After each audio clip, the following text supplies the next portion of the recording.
Laika plānošana. Ir tikai viena grupa cilvēku, kuriem nav laika, un tie ir mirušie. Visiem dzīvajiem laiks ir.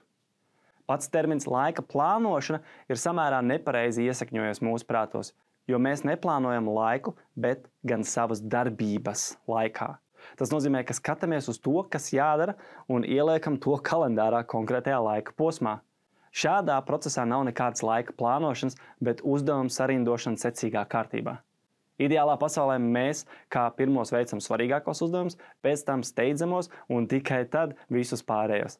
Taču mēs nedzīvojam ideālā pasaulē, tāpēc prioritāšu un laika plānošanai tiek veltīts tīri daudz laika. Ja tev šīs problēmas vēl nešķiet aktuālas, tu vienkārši neesi pietiekoši aizņemts. Jo laika plānošana ir svarīga cilvēkiem, kuriem dzīvē ir saradušies daudz un dažādi uzdevumi.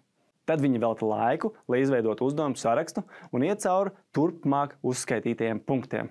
Pirmais, viņi saraksta uzdevumus un novērtē pēc svarīguma un steidzamības. Svarīgums ir saistīts ar to, cik lielā mērā uzdevums palīdzēs sasniegt tavus mērķus, bet steidzamība ir saistīta ar to, cik tas ir degošs. Visiem ir skaidrs, ka mācīties vajag laikus, taču gatavošanās ieskaitē kļūst steidzama brīdī, kad tā tūlīt vai pēc pāris dienām būs jākārto. Proti, gatavošanās bija svarīga visu laiku, taču tojoties pārbaudījumu naktī, tā kļūst arī par steidzamu. Un tad mēs sākam mācīties. Tas nav labais piemērs, kā plānot prioritātes, jo nevajadzīgi radam sev stresu. Otrais – izmanto svarīgumu un steidzamības kritērijas, lai katru uzdevumu sarindotu tam paredzētajā vietā. Piemēram, mēs zinām, ka ieskaitas notiks katra mēneša 15. datumā. Tātad no 13. datuma mācīšanās laiks kļūst steidzams. Taču svarīgi būtu jau no 1. datuma katru dienu pa 15 minūtēm atkārtot mācību vielu. Tā būtu savlaicīga ķeršanās pie darbiem. Trešais.